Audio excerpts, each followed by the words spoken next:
ठाणे शहरात मागील वर्षाच्या तुलनेत यावर्षी स्वाईन फ्लूचे जास्त रुग्ण आढळलेत। ठाणे महापालिकेनं स्वाईन फ्लू रुग्णांची वाढ होऊ नये यासाठी सर्व सरकारी रुग्णालये आणि सर्व अधिकाऱ्यांना सतर्क राहण्याचे आदेश दिलेत। ठाणे महानगरपालिकेचे माहिती जनसंपर्क अधिकारी रवींद्र मांजरेकर यांनी स्वाईन फ्लू रुग्णांची वाढ लक्षात घेऊन सतर्कता पाळण्यास सुरुवात केल्याचं सांगितलंय। ठाणे शहरात सध्या 70 स्वाईन फ्लूचे रुग्ण आढळून आले असून त्यांची प्रकृती स्थिर आहे आणि ते ठाणे महापालिकेच्या संपर्कात आहेत। ठाणे शहरात स्वाईन फ्लू रुग्णांच्या उपचारासाठी कळवा रुग्णालयात विशेष वॉर रूमची व्यवस्था करण्यात आली आहे। ठाणे महापालिका आयुक्तांनी स्वाईन फ्लू रुग्णांवर उपाययोजना करण्यासाठी मोठी बैठक बोलवल्याचं त्यांनी सांगितलं।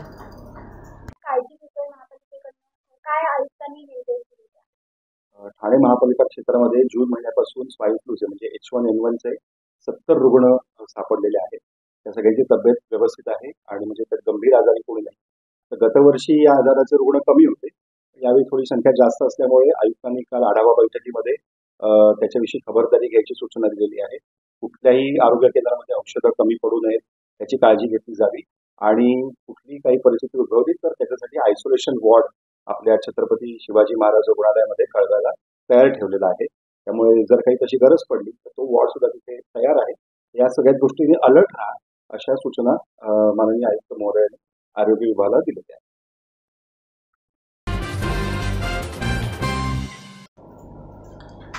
ठाणे महापालिका क्षेत्राला पाणीपुरवठा करणाऱ्या पिसे आणि शहाड पाणी उपसा केंद्रातील नदीपात्रात अतिवृष्टीमुळे मोठ्या प्रमाणात गाळ आणि कचरा येऊन अडकल्यानं शहरात 50% पाणी कपात लागू झाली आहे।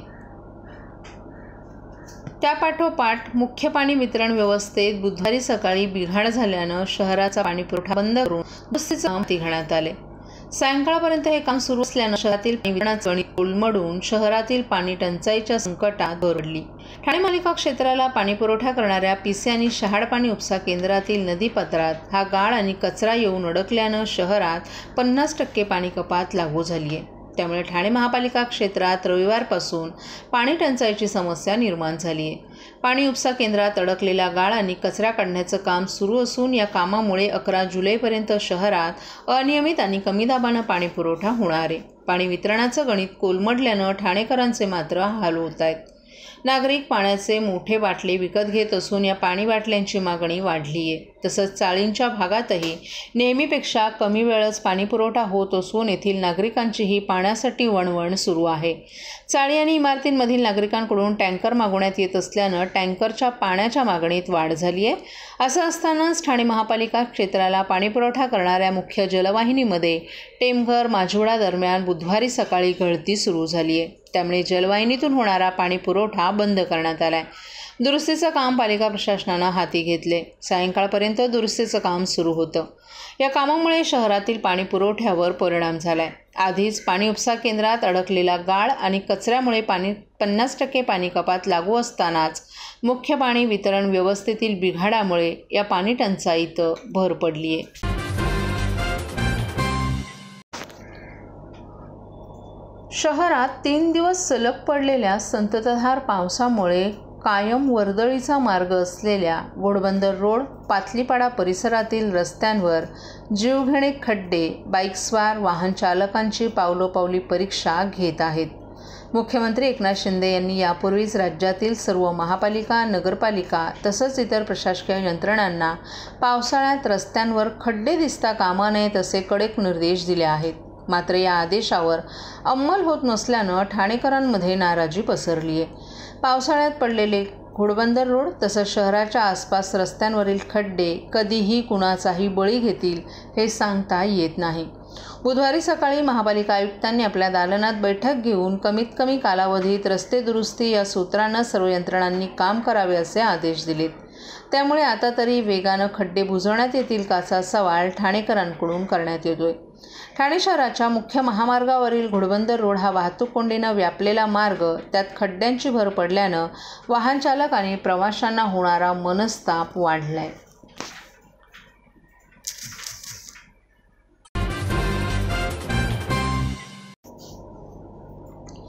ठाणे महापालिकेच्या पातलीपाडा येथील शाळेची महापालिका आयुक्त सौरभ राव यांनी आज सकाळी पाहणी केली। या शाळेच्या इमारतीची प्रस्तावित दुरुस्ती आणि इतर कामांबद्दल पालिका आयुक्त राव यांनी सार्वजनिक बांधकाम विभागाला सविस्तर प्रस्ताव सादर करण्याचे निर्देश दिलेत। पातलीपाडा येथे शाळेची तळमजला अधिक 2 मजले अशी इमारत आहे। या इमारतीत महापालिकेची शाळा क्रमांक 21, 25, 53 आणि 54 यांचे वर्ग भरतात। या सर्व शाळांची एकत्रित पटसंख्या 1600 इतकी आहे। 9वी आणि 10वीच्या विद्यार्थ्यांसाठी वाढीव वर्ग खोल्यांची मागणी शाळेच्या मुख्याध्यापकांनी केली आहे। या पार्श्वभूमीवर महापालिका आयुक्त राव यांनी सर्व वरिष्ठ अधिकाऱ्यांसह संपूर्ण शाळेची पाहणी केली। या पाहणीच्या वेळी नगर अभियंता प्रशांत सोनाग्रा, उपायुक्त शिक्षण सचिन पवार, उपनगर अभियंता विनोद पवार, कार्यकारी अभियंता संजय कदम, भगवान शिंदे आदीही उपस्थित होते। पालिका आयुक्त राव यांनी शाळेच्या सर्व मजल्यांची पाहणी केली। इमारतीच्या गच्चीवर करण्यात आलेल्या कामांचीही त्यांनी पाहणी केली। या पाहणी दरम्यान आयुक्त राव यांनी मुख्याध्यापकांशी चर्चा केली। त्यानंतर शाळेच्या सभोवतालच्या परिसराची स्वच्छता, काँक्रिटीकरण ताबडतोब करण्यात यावं, शौचालयांची मोठ्या प्रमाणावर दुरुस्ती करण्याची आवश्यकता आहे, तळमजल्यावरील काही भिंतींना ओल आली आहे, पाण्याचा प्रश्न आहे, इमारतही जुनी झाली आहे, हे सर्व विषय लक्षात घेऊन शाळेच्या इमारतीच्या दुरुस्तीचा सर्वकष प्रस्ताव तयार करण्यात यावा असे निर्देश आयुक्त राव यांनी सार्वजनिक बांधकाम विभागाला दिले आहेत। यामध्ये सिव्हिल, पाणीपुरवठा, विद्युत यंत्रणा, वाढीव वर्ग खोल्या, इमारतीची आवश्यक डागडुजी यांसारख्या सर्व कामांचा अंतर्भाव करण्यात यावा असंही आयुक्त राव यांनी स्पष्ट केले।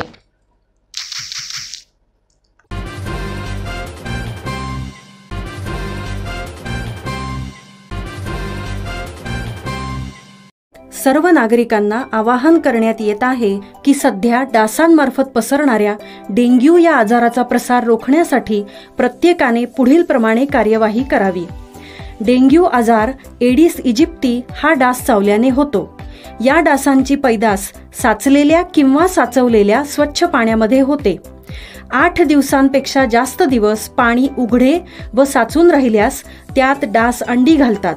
अंड्यांच्या अळ्या तयार होऊन पुढे डास तयार होतात। यासाठी आपल्या घरातील पाणी साठे उदाहरणार्थ बॅरल्स, पिंपे, टाक्या, हौद, रांजणे इत्यादी दर आठवड्याला रिकामे करून घासून पुसून कोरडे करून पुन्हा भरावे। 1 दिवस कोरडा दिवस म्हणून पाळावा। पाणी साठ्यांना घट्ट झाकणे बसवावीत किंवा जुनी साडी, चादर, धोतर यांनी बांधून झाकून ठेवावीत, म्हणजे डास त्यात जाऊन अंडी घालणार नाहीत। घराच्या गच्चीवर, आजूबाजूला, अंगणात कोठेही पाणी साचू देऊ नये। भंगार सामान उघड्यावर टाकू नये, उदाहरणार्थ टायर्स, प्लास्टिक सामान, कुंड्या, टाकाऊ वस्तू इत्यादी। अशा सामानात पावसाचे पाणी साठून त्यात डेंग्यूच्या डासांची पैदास होते। घरातील कूलर्स, फ्रीजच्या पाठीमागील ट्रे हे देखील वेळोवेळी कोरडे करावेत। लक्षात ठेवा, नुसत्या फवारणीने डास घनता कमी होत नाही, तर त्यासाठी डास पैदास ठिकाणे नष्ट करणे ही आपल्या सर्वांची जबाबदारी आहे। कोणताही ताप अंगावर न काढता जवळच्या शासकीय रुग्णालयात मोफत औषधोपचार घ्या। अशा प्रकारे नागरिकांनी सहकार्य केल्यास डेंग्यूचा प्रसार रोखणे सहज शक्य आहे।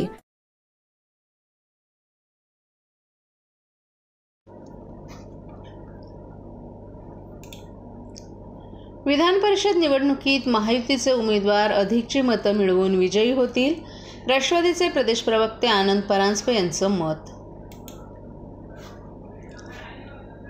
महाराष्ट्रात विधान परिषद निवडणुकीसाठी रिक्त झालेल्या पदांवर निवडणूक होणार आहे। महायुतीकडून 9 उमेदवार रिंगणात उतरलेत आणि या 9 उमेदवारांच्या विजयाचा आम्हाला विश्वास आहे। महाविकास आघाडीकडून 3 उमेदवार रिंगणात उतरलेत। यामध्ये उद्धव ठाकरे यांचे पीए मिलिंद नार्वेकर आणि शरद पवार यांच्या गटाकडून शेतकरी पक्षाचे जयंत पाटील यांना शरद पवार यांनी आपला पाठिंबा दिलाय। त्यामुळे महाविकास आघाडीचे 1 उमेदवार पराभूत होतील आणि महायुतीचे 9 उमेदवार मोठ्या बहुमतानं विजयी होतील असा विश्वास असल्याचं राष्ट्रवादी काँग्रेस पक्ष अजित पवार गटाचे महाराष्ट्र प्रदेश प्रवक्ते आनंद परांजपे यांनी सांगितलं। विरोधी पक्षाकडून आरोप लावले जात आहेत की महायुतीच्या आमदारांवर सरकारचा विश्वास नाही। याबाबत बोलताना त्यांनी महायुतीच्या सर्व आमदारांवर महाराष्ट्राचे मुख्यमंत्री एकनाथ शिंदे, महाराष्ट्राचे उपमुख्यमंत्री आणि गृहमंत्री देवेंद्र फडणवीस आणि अजित पवार यांचा पूर्ण विश्वास आहे. महाविकास आघाडीला आपल्या आमदारांवरच विश्वास नाही, म्हणूनच ते असे निरर्थक आरोप करत असल्याचंही त्यांनी सांगितलं. विधान परिषद निवडणुकीत शेतकरी पक्षाचे जयंत पाटील पराभूत झाल्यास हा पराभव राष्ट्रवादी काँग्रेस पक्षाचे प्रमुख शरद पवार यांचा असेल, कारण शरद पवार यांनी शेतकरी पक्षाचे उमेदवार जयंत पाटील यांना आपला पाठिंबा दिला असल्याचंही त्यांनी सांगितलं. आमदार डॉक्टर जितेंद्र आव्हाड हे राष्ट्रवादी काँग्रेस पक्ष शरद पवार गटाचे कळवा-मुंब्रा विधानसभा मतदारसंघाचे आमदार असून ते सतत खोटे बोलतात. 2023मध्ये कल्याण लोकसभा मतदारसंघातून तिसऱ्यांदा विजयी झालेले मुख्यमंत्र्यांचे पुत्र डॉक्टर श्रीकांत शिंदे यांनी कळवा-मुंब्रा विधानसभा मतदारसंघाच्या विकासासाठी 55 कोटी रुपयांचा निधी दिला होता. तेव्हा हा निधी कोणाच्या माध्यमातून आला होता?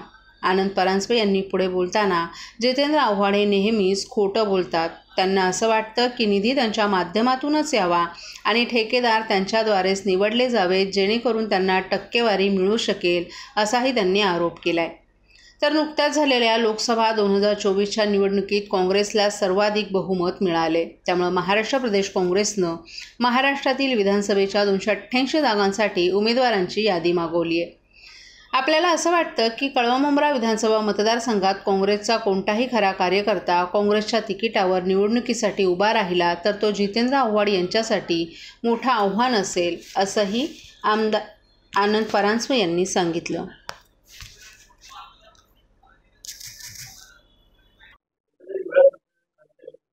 हा निधी महायुतीचं सरकार मुंब्रा कळव्याच्या विकासासाठी देत आहे. त्यांच्या माध्यमातून येत नाही, याची खरी पोटदुखी आपल्या मर्जीतले ठेकेदार त्यांना ठेवता येत नाहीत, ही खरी पोटदुखी आहे. निधी मी जसं सांगितलं ना की राष्ट्रवादीचा हा माझ्याकडे GR आहे 24 एप्रिल 2023चा. खासदार डॉक्टर श्रीकांत शिंदे लोकप्रतिनिधी आहेत, कल्याण लोकसभेचे खासदार आहेत. या लिस्टमध्ये अनेक राष्ट्रवादीचे नगरसेवक जे त्यांच्या बरोबर आहेत, डॉक्टर जितेंद्र आव्हाडांबरोबर, यांनी देखील निधी घेतलेला आहे. त्या नगरसेवकांची नावं सांगून मी त्यांना अडचणीत आणू इच्छित नाही, पण 55 कोटीचा निधी हा 2023 म्हणजे ते 3 वर्ष सांगतात. त्यांचं कॅल्क्युलेशन काय आहे मला माहित नाही, कारण 22 जून पर्यंत तर ते स्वतः मंत्री होते. त्याच्यानंतर 2च वर्ष झाले. त्या 2 वर्षामध्ये 55 कोटी हा निधी आलेला आहे, 50 कोटी आत्ता निधी आलेला आहे. म्हणजे 105 कोटी रुपये निधी हा मुंब्रा कळवा विधानसभेमध्ये आलेला आहे.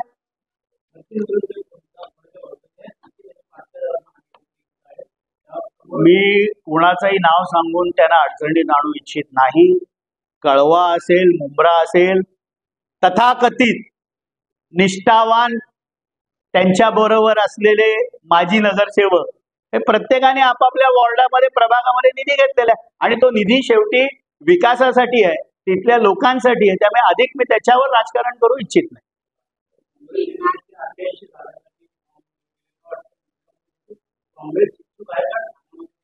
म्हणून त्यांनी ती चिंता जास्त करावी की सातत्याने अनेक वेळा काँग्रेसचे इथले स्थानिक पदाधिकारी आरोप करत आले की कशी काँग्रेस संपवण्याचं काम हे डॉक्टर जितेंद्र आव्हाडांनी खास करून कळव्या मुंब्र्यामध्ये केलं. त्यामुळे एखादा काँग्रेसचा सच्चा कार्यकर्ता हा मुंब्रा कळव्यातनं विधानसभा लढण्यासाठी इच्छुक झाला तर कोणी आश्चर्य मानू नये.